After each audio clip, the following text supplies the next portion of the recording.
जय सिया राम। मैं आचार्य राजेश श्री राम जन्मभूमि अयोध्या से प्रिय दर्शकों प्रस्तुत हुआ आप सबके समक्ष मार्च महीने का राशिफल लेकर के। अभी मार्च महीना बहुत ही महत्वपूर्ण है क्योंकि मिथुन राशि के जातकों के लिए दसम स्थान पर 5 ग्रहों का जमावड़ा हो रहा है। सूर्य उच्चाभिलाषी हैं इस महीने, तो मंगल नीचाभिलाषी हो रहे हैं। क्या होगा इस सब का परिणाम, आइए जानते और समझते हैं। वीडियो थोड़ा सा लंबा हो सकता है लेकिन इसको पूरे ध्यान से समझने का प्रयास करिएगा ताकि आने वाले नुकसान से बच सकें और इस मार्च महीने को इतना लाभ में परिवर्तित कर दें कि यादगार हो जाए। ये वीडियो आपके चंद्र राशि पर आधारित है। यदि आप अपनी चंद्र राशि नहीं जानते तो अपने प्रचलित नाम के आधार पर इस वीडियो को देखकर लाभ उठा सकते हैं। मिथुन राशि के जातकों के लिए राशि पर मंगल विराजमान है, तो वहीं केतु आपके चतुर्थ स्थान पर विराजमान है और 9वें स्थान पर आपके शनि और सूर्य की युति बनी हुई है। पिता पुत्र यहां पर बैठे हुए हैं। सूर्य असहज हैं, शनि अपने घर पर विराजमान है। 14 मार्च को सूर्य गोचर करते हुए आपके करियर स्थान पर आ जाएंगे, दिग्बली हो जाएंगे, अच्छे परिणाम ला रहे हैं। दूसरे शनि भी 29 मार्च को गोचर करते हुए दसम स्थान पर आ जाएंगे मीन राशि पर। और यहाँ पर शुक्र और राहु पहले से विराजमान है और बुध भी यहाँ पर 27 फरवरी को आ जाएंगे बुध, और ये लंबे समय तक यहाँ विराजमान रहने वाले हैं। तो ये 5 ग्रहों का जमावड़ा, हालांकि समयांतराल पे आ रहे हैं दोनों पांचों, लेकिन लंबे समय तक यहाँ विराजमान रहने वाले हैं और इसका परिणाम भी दीर्घकालिक होगा। तो ये बहुत महत्वपूर्ण है कि आपके करियर स्थान पर दसम स्थान कर्म स्थान पर 5 ग्रह पहुंच रहे हैं। एकादश स्थान खाली है, तो आपके द्वादश स्थान पर देवगुरु बृहस्पति विराजमान है। क्या होगा इस सब का परिणाम? हेल्थ के बारे में अगर देखें तो मंगल चूंकि आपके राशि स्थान पर बैठे हैं, ऊर्जा उत्साह की कमी नहीं रहने वाली है।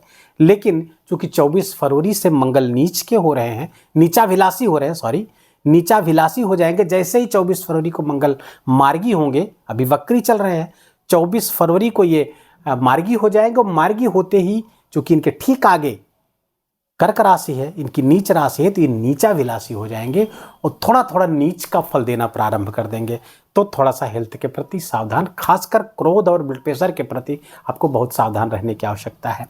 राशि के स्वामी बुध आपके नीच के होकर विराजमान होंगे दसम स्थान पर, लेकिन ध्यान रहे यहाँ पर शुक्र उच्च के विराजमान है, तो यहाँ पर नीच भंग राजयोग बनता हुआ दिख रहा है जो आपके लिए बढ़िया। लेकिन हेल्थ के दृष्टिकोण से फिर भी सावधानी बरतनी है क्योंकि बुध के साथ राहु बढ़िया होगा जो जड़ता योग बना रहा है। बुध और राहु का ही जड़ता योग समस्या पैदा कर सकता है, डिसीजन मेकिंग्स में परेशानी ला सकता है, या फिर जो पहले से फिट्स आदि के रोगी हैं, मिर्गी आदि आती है, जिनको झटके आते हैं, उनकी समस्या बढ़ सकती है। इसलिए अपने हेल्थ पर फोकस रहना जरूरी है। छठे स्थान के स्वामी मंगल हैं, राशि स्थान पर विराजेंगे, तो क्रोध के कारण लड़ाई झगड़ा वाद विवाद की स्थिति भी बनाते हुए दिख रहे हैं। लेकिन चूंकि केंद्र में जा रहे हैं तो अधिकांश अच्छा परिणाम होगा। नीचाभिलाषी होने की वजह से थोड़ा सा परिणाम, शुभ परिणाम में कमी आ सकती है। इसलिए अपने स्वास्थ्य पर, अपने हेल्थ पर विशेष आपको ध्यान देने की जरूरत है और उसमें भी फिजिकल एक्टिविटी आपको बढ़ानी होगी। चाहे वॉकिंग ही करें, ना रनिंग कर पाएँ तो वॉकिंग करें, रनिंग कर ले तो बहुत अच्छा, जॉगिंग कर ले तो बहुत अच्छा, लेकिन जितने ये करेंगे उतने ही आपके लाभ होगा। जमीन पर बिना जूते चप्पल के भी कुछ समय आप बिताएंगे। भूमिपुत्र आपसे प्रसन्न होंगे जब आप भूमि से सीधे जुड़ेंगे तो ये अच्छी स्थिति बनती हुई दिख रही है। धनागमन की स्थिति देखिए तो धनागमन के आपके लाभ के स्वामी मंगल हैं जो आपके राशि स्थान पर विराजमान है। अपने प्रयासों से, अपने प्रयत्न से, अपने ही पराक्रम से काफी लाभ अर्जित करते हुए दिख रहे हैं यहाँ पर। लेकिन लाभ मार्ग अनैतिक न होने पाए, इस बात का ध्यान रखिए। कभी ऐसा होता है कि जब नीचाभिलाषी मंगल यहाँ बैठे और लाभ के स्वामी हो तो लाभ को कैसे भी प्राप्त करने की इच्छा पैदा होती है कि चाहे जैसे हो हमें लाभ हो, भले ही वो रास्ता गलत हो जाए। यहाँ पर बचने का प्रयास करिएगा मिथुन राशि के जातकों। बाकी अच्छा है, परिणाम अच्छे आएंगे। ज्यादा लाभ के चक्कर में नुकसान न कर बैठे, इसलिए इस बात का ध्यान रखिएगा। धनागमन भी यहाँ पर, धन संचयन भी होता हुआ यहाँ पर दिखेगा क्योंकि केंद्र में आपके 5 ग्रहों का जमावड़ा यहाँ पर होता हुआ दिख रहा है। 5 ग्रहों का यहाँ पर जमावड़ा आपके लिए लाभकारी होगा। करियर में जब श्रेष्ठता होगी, धनागमन होगा, तो चूंकि आपका मिथुन राशि के जातकों का अपव्यय नहीं होते हैं, अगर कुछ दिनों को, महीने के कुछ दिनों को छोड़ दिया जाए तो ये अपने अपने धन के खर्च पे बहुत सावधान रहते हैं। मिथुन राशि के जातकों की विशेषता होती है, धन के मैनेजमेंट की स्किल उनके अंदर बाई बर्थ होती है, वो इनबिल्ट होती है बाई बर्थ, तो वो स्किल आप में है, इसलिए आप बहुत ही सोच समझ कर धन को खर्च करते हैं। इसलिए धन जो आता हुआ दिख रहा है वो रुकेगा भी, इसकी भी गारंटी है, धन संचयन होता हुआ दिख रहा है। आगे आप आते हैं आपके सुख के स्वामी बुध नीच के होके विराजमान है, लेकिन यहाँ पर नीच भंग राजयोग भी बनता हुआ दिख रहा है, राहु भी साथ में है। माता के स्वास्थ्य को लेकर के बहुत आपको कासस रहने की आवश्यकता है। माँ के स्वास्थ्य में समस्या आनी तय है, चिकित्सा करानी पड़ेगी, डॉक्टर के पास जाना पड़ेगा, इसलिए अभी से ही उनके देखभाल करें। पहले से वो अगर बीमार रहती हैं माता जी, तो उनके स्वास्थ्य का एक बार परीक्षण करवा के देख ले, ताकि परेशानी आने के पहले आपको पता हो जाए और उसकी चिकित्सा शुरू हो जाए और आने वाली परेशानियों से आप बच जाएं, इतना ध्यान रखिएगा। साथ ही साथ सोशल एक्टिविटी आपकी बढ़ चढ़ के रहने वाली है, लेकिन सावधान रहें, आपके खिलाफ षड्यंत्र हो सकता है, आपके मान सम्मान को चोट पहुंचाई जा सकती है, थोड़ा सा सावधान रहने की आपको आवश्यकता रहेगी। खासकर विपरीत लिंगियों के साथ, क्योंकि शुक्र और राहु की भी युति है, चतुर्थ स्थान पर दृष्टि पड़ रही है, अपमान का भय यहाँ पर रहेगा, आपके मान सम्मान खतरे में है। इस महीने मिथुन राशि के जातकों को तो थोड़ा सा सावधान रहें। बातचीत करते समय विपरीत लिंगियों के, अपोजिट सेक्स से बहुत सावधानी बरतने की आवश्यकता है। मर्यादा की लकीर क्रॉस न करें, इस बात का ध्यान रखें। न तो स्वयं कार्य क्रॉस करें, न दूसरे को, न सामने वाले को क्रॉस करने दें, इससे आप सुरक्षित रहेंगे। संतान भाव को देखें तो संतान भाव के स्वामी करियर स्थान पे संतान के, आपके बच्चे के करियर में उन्नति होनी तय है। इस महीने कुछ बड़ी खुशखबरी संतान के करियर से हो सकती है।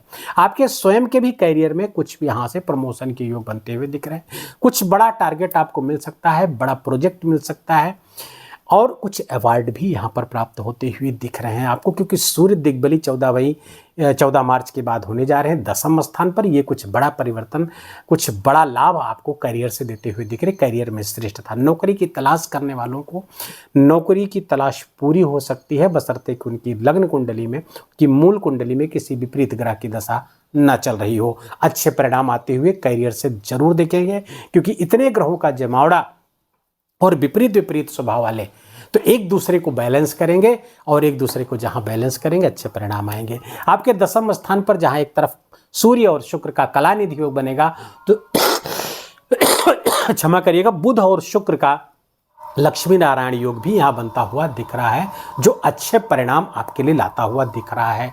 धनागमन, धन संचयन सब बहुत बेहतर होता हुआ दिख रहा है। करियर में श्रेष्ठता विशेष होती हुई दिख रही है। पारितोषिक अवार्ड मिलता हुआ यहाँ पर मिथुन राशि के जातकों को आपके कार्य का अवार्ड मिलता हुआ दिख रहा है। लेकिन ध्यान रहे, अपने बॉस से टकराइएगा नहीं, बॉस से टकराएंगे तो सब गुड़गोबर हो जाएगा, इसलिए थोड़ा सा अलर्ट रहने की आवश्यकता है। ऑफिस में बैक बैटिंग हो सकती है, आपके खिलाफ षड्यंत्र हो सकता है। आप तटस्थ बने रहेंगे, किसी बात पर ध्यान नहीं देंगे, किसी की कई सुनी बातों पर, तो आप लाभ के सौदे में रहेंगे। लेकिन अगर आप उलझेंगे तो आप अपना नुकसान करा लेंगे इस महीने मिथुन राशि के जातक। तो बहुत अच्छा है। गृहस्थ सुख अगर देखें तो सप्तमें से आपके द्वादश बैठी हुई है। जीवन साथी के स्वास्थ्य में प्रॉब्लम आ सकती है, आपके भी लीवर में प्रॉब्लम आती हुई दिख रही, पेट संबंधी विकार आपको भी, आपके जीवन साथी को, या आपको जीवन साथी से कुछ समय के लिए दूर होना पड़े, भले कार्य के सिलसिले में, लेकिन दूर जाना पड़ सकता है, या पिछले दिनों आप दूर जा चुके हों, क्योंकि ये तो देवगुरु बृहस्पति साल भर हो गया, लगभग मई तक रहेंगे, तो लगभग 10 महीने तो बीत ही चुके हैं, तो उसका परिणाम आ चुका होगा। या तो आप जीवन साथी के साथ आपका संबंध बिगड़ गया होगा, या जीवन साथी से दूर रहना होगा, या जीवन साथी के स्वास्थ्य में समस्या चल रही होगी मिथुन राशि के जातकों में। हाँ, लेकिन यदि कोई अच्छे ग्रहों की दशा चल रही है आपके कुंडली में, बृहस्पति भी अच्छा है, तब हो सकता है ये सब चीज़ें न घटें। लेकिन अगर वहाँ पर ऐसा नहीं है तो घटनाएं जरूर घटेंगी। व्यापार व्यवसाय में भी थोड़ी सी नरमी इस बीच आपको देखने की मिलेगी। थोड़ा सा जिस मात्रा में आप चाहते हैं उस मात्रा में लाभ नहीं मिलेगा, लेकिन यदि आप विदेश से जुड़े हुए हैं, वैदेशिक सेवा से जुड़े हुए हैं, विदेश से आपका कोई व्यापार है, एक्सपोर्ट इंपोर्ट आदि का, तो आपके लिए लाभकारी है। ये अच्छे परिणाम यहाँ से लाते हुए दिखेंगे। भाग्य आपका साथ देगा ही देगा, क्योंकि उसका आश्वासन शनिदेव स्वयं दे रहे हैं। धर्म कर्म यहाँ पर नवम भाव के स्वामी हैं, वहाँ पर बैठे हुए भाग्यशाली योग बनाए हुए हैं। सूर्य के आ जाने से पिता से थोड़ा सा मतभेद यहाँ पर बनता हुआ दिख रहा है। पिता के स्वास्थ्य में प्रॉब्लम हो सकती है, खासकर यदि वो हार्ट के पेशेंट है तो समस्याएं बढ़ सकती है, चिकित्सा पिताजी की करवानी पड़ सकती है। भाई बहनों के साथ भी संबंध यहाँ पर बिगड़ते हुए दिख रहे हैं, कम्युनिकेशन गैप होता हुआ दिख रहा है।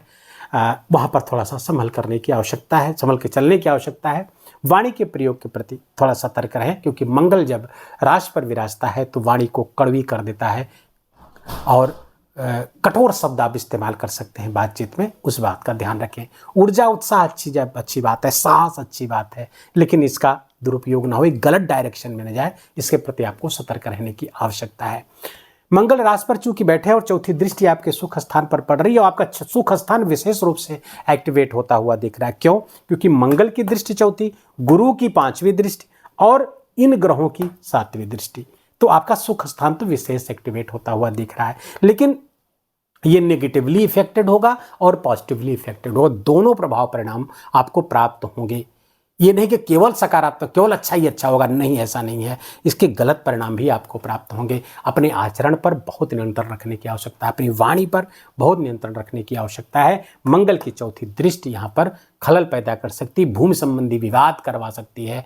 भूमि संबंधी विवाद में आप उलझ सकते हैं, आपकी स्वयं की जमीन किसी विवाद में फंस सकती है, या फिर कहीं भी पहले से खरीद रखा है तो वहाँ से सूचना आ सकती है कि ये तो ज़मीन आपकी पहले से विवादित है जो आपने खरीदी। इस तरह के कुछ भी हो सकते हैं। भूमि के खरीद फरोख्त में लाभ तो हो सकता है, लेकिन यदि आप खरीद रहे हैं, इस बीच खरीद रहे हैं, तो बहुत सावधानीपूर्वक खरीदेगा, क्योंकि समस्या आपका इंतजार कर रही है। मंगल की 7वीं दृष्टि आपके 7वें स्थान पर पड़ रही है, नीचाभिलाषी मंगल हैं, तो ये परेशानी तो पैदा करेंगे, जीवन साथी के साथ संबंध गड़बड़ करेंगे, और तब और अधिक जब सप्तमेश द्वादश जाके बैठा हो, तो इसकी चर्चा पहले मैं कर चुका हूं आपके साथ। तो ये थोड़ी सी समस्या जन्य स्थिति है, जीवन साथी के साथ संबंध, उनका स्वास्थ्य, और साथ ही साथ बिजनेस पार्टनर के साथ भी वही ठीक यही समस्या हो सकती है। आप बहुत सावधानीपूर्वक कदम उठाइएगा।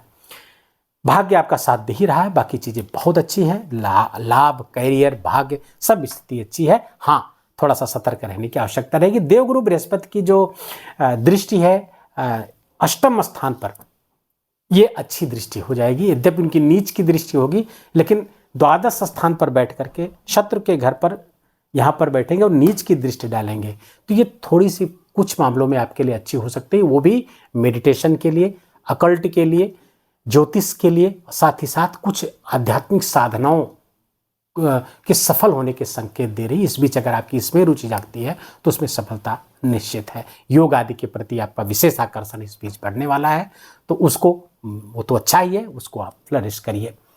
यह रहा आपके राशिफल मार्च का। कहाँ सावधानी बरतनी, सारी विस्तार से चर्चा कर दी है। उपाय क्या करें? उपाय देखिए, समस्या कहाँ से आ रही, मंगल के कारण समस्या आ रही है, साथ ही साथ यहाँ पर शुक्र और राहु के कारण भी समस्या आ रही है। शनि और राहु का श्रापित योग बनेगा, यद्यपि महीने के बिल्कुल अंत में बनेगा, उसका अलग वीडियो आएगा, उसका अलग उपाय होगा। यहाँ पर आपको केवल एक सलाह दी जाती है, हनुमान चालीसा का पाठ निरंतर करते रहें, हनुमान जी के शरण में बने रहें, सुंदरकांड का पाठ कर सके तो बहुत ही उत्तम हो जाएगा। न पूरा एक दिन में पढ़ सके तो उसे हाफ करके पढ़िएगा, आपको बहुत लाभ मिलेगा। हनुमान मंदिर जाते रहिए, जो भी मंदिर आपके पास हो, किसी भी मंदिर आप जाते रहेंगे और वहाँ हनुमान चालीसा का पाठ करेंगे तो बहुत अच्छे परिणाम होगा। कुछ देर बैठ करके मंदिर में भगवत भजन करिए, भगवान का नाम लीजिए, हर तरफ से शुभ ही शुभ होगा। वीडियो को यहीं विराम देंगे। वीडियो अच्छा लगा हो, आपके काम का लगा हो, मेरा बोलना आपका सुनना दोनों सार्थक हुआ हो, तो कृपा करके वीडियो को लाइक करिएगा, अपनों के साथ शेयर करिएगा, उनको भी इसका लाभ दीजिए। कमेंट में जाकर के जय सिया राम लिखना बिल्कुल भी मत भूलिएगा, मेरा विशेष निवेदन, विशेष आग्रह आपसे। चैनल पर नए हैं तो इसको सब्सक्राइब कर लीजिए, बेल आइकन की घंटी दबा लीजिए, और अपना बहुत बहुत ख्याल रखिए, अपनों का ख्याल रखिए, माता पिता की खूब खूब सेवा करके उनका आशीर्वाद लीजिए। जय जय सिया राम।